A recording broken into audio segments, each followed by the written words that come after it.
Halo, assalamualaikum warahmatullahi wabarakatuh, teman-teman semuanya. Pada kesempatan kali ini dengan saya, Bro Ajis ya.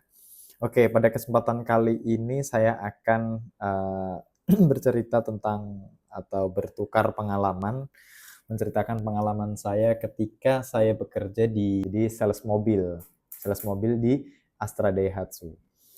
Oke, tentunya mengenai pengalaman kerja di Astra itu, di mana di Astra adalah perusahaan yang notabene besar ya di Indonesia kayak gitu. Terus kemudian, seperti apa sih kerja di perusahaan besar itu? Oke, yang pertama mengenai gaji. Jadi teman-teman, untuk gaji itu tak terbatas di Astra Daihatsu itu, apalagi di sales ya, kayak gitu. Itu benar-benar tak terbatas. Jadi berapapun gaji itu akan teman-teman bisa dapatkan. Bahkan teman-teman kalau misalkan mau cari 2 digit gaji dalam 1 bulan itu bisa, kayak gitu. Tapi dengan catatan kalau misalkan di sales, yaitu adalah di jualan, kayak gitu.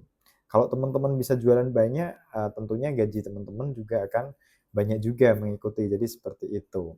Terus kemudian selain gaji, teman-teman di situ juga ada insentif. Sudah gaji gede, terus kemudian insentif juga dapat. Apalagi kalau misalkan di sini teman-teman yaitu jualannya kredit ya. Itu pastinya teman-teman nanti bakal jadi sesuatu hal yang ibaratnya memotivasi untuk kerja supaya gajinya bisa 2 digit terus kayak gitu ya, teman-teman. Itu. Jadi gaji tak terbatas, terus kemudian insentif juga dapat.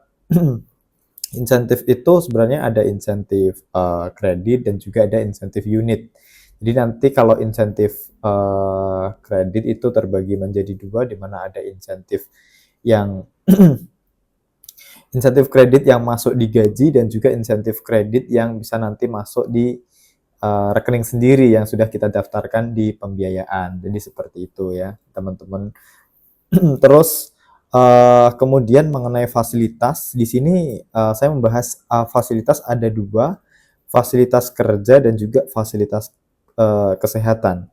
Untuk fasilitas kerja sendiri, ketika kita mau butuh operasional seperti mobil pada saat kunjungan ke customer test drive dan lain sebagainya. Jadi teman-teman itu ada operasionalnya, tapi teman-teman juga harus mengonfirmasi dulu kalau dulu itu ada CS ya. Biasanya kayak gitu kita konfirmasi dulu, terus CRO, maaf bukan CS tapi CRO. Kita konfirmasi dulu kalau kita mau pemakaian mobil, jadi seperti itu. Terus kemudian untuk fasilitas kesehatan, untuk fasilitas kesehatan sendiri di Astra Daihatsu ada di mana batas BPJS kita dapat.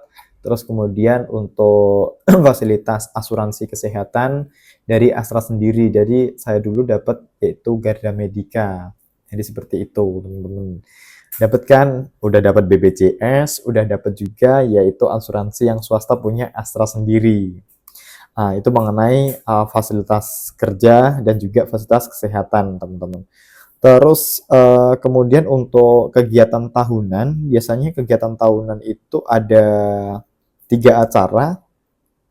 Biasanya di awal tahun itu ada kick off, di mana kick off itu kita memulai start di tahun yang akan datang dan kita akan berkomitmen setiap cabang itu mau berapa unit untuk pencapaiannya untuk di penjualan mobil. Jadi seperti itu ya. Terus kemudian itu yang pertama tadi di awal tahun. Terus kemudian di pertengahan tahun itu biasanya ada yaitu Employee Day, di mana Employee Day ini kegiatan yang dilakukan oleh seluruh karyawan cabang Astra yang mungkin kegiatannya biasanya itu ya seperti outbound dan sebagainya. Tapi setiap cabang itu akan berbeda-beda ya teman-teman, tergantung kepala cabangnya masing-masing. Terus selain juga Employee Day, itu ada Family Day, di mana Family Day itu keluarga dari insan Astra biasanya diajak liburan bareng-bareng. Anak, istri, itu diajak liburan bareng-bareng. Ya bisa aja itu misalkan ke tempat safari, tempat kebun binatang, terus kemudian juga tempat wisata-wisata dan lain sebagainya, edukasi bisa juga.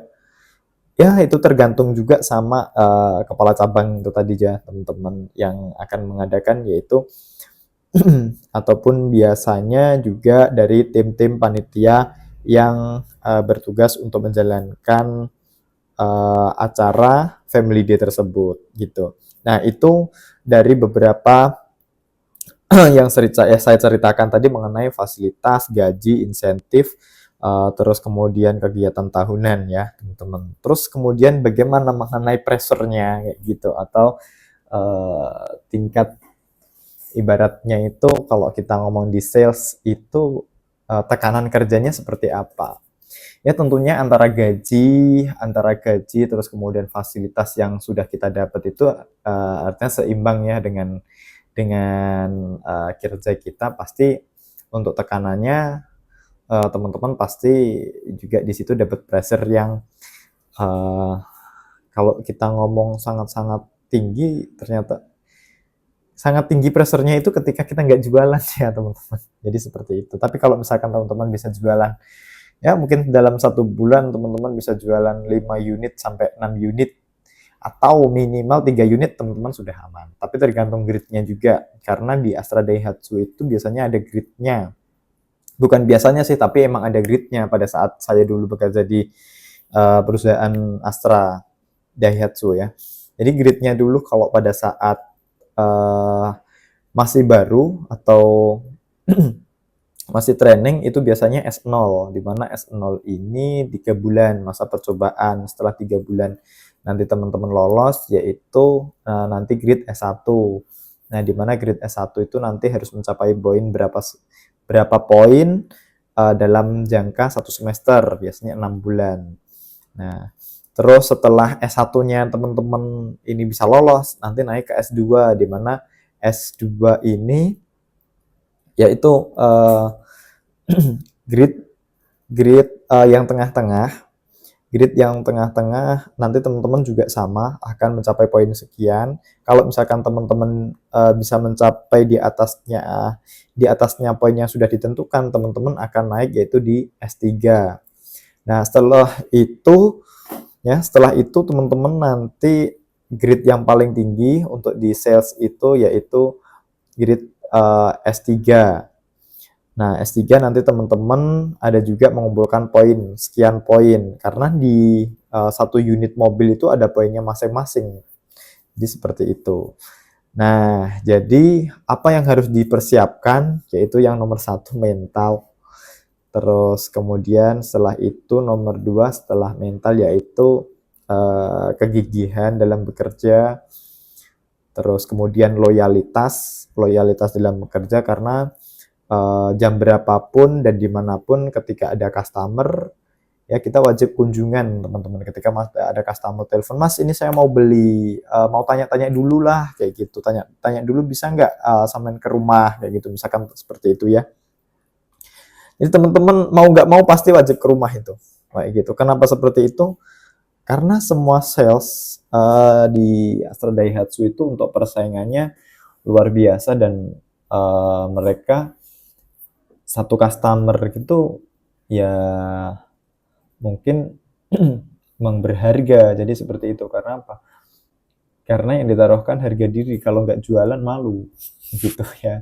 Jadi itu. Jadi biasanya itu ada customer malam pun harus datang ke rumah kayak gitu. Pada saat saya dulu juga seperti itu. Terus kemudian apa yang harus dilakukan kayak gitu. Ini dilakukan adalah canvassing. Tapi sebelum canvassing teman-teman harus memahami produk knowledge dulu ya. Jangan canvas terus kemudian nggak tahu produk knowledge kayak gitu, ketika ditanyain sama customer nanti bingung sendiri, kelihatan tidak profesional kayak gitu. Akhirnya ini sales baru kayaknya gitu. Akhirnya nanti customer memilih ke sales lain kayak gitu, yang lebih pede, lebih percaya, lebih ibaratnya lebih paham lagi. Jadi teman-teman sebelum ke lapangan pastikan teman-teman harus kuasai dulu namanya product knowledge kayak gitu. Ya paling tidak teman-teman paham lah mengenai produk mungkin produk knowledge 3 atau 4 mobil kayak gitu, atau minimal satu unit atau 2 unit mobil lah kayak gitu kalau misalkan ke lapangan. Terus kemudian ada segmen-segmennya masing-masing kayak gitu. Nah, jadi mungkin kalau teman-teman yang jadi sales baru kayak gitu, seperti apa sih nanti kerjanya, tahapan kerjanya di awal sampai akhir sampai bisa closing kayak gitu. Oke, nanti akan kita bahas ya. Jangan lupa like dan komen di video saya kali ini supaya saya nanti bisa lebih banyak buat video lagi. Oke, terima kasih. Wassalamualaikum warahmatullahi wabarakatuh.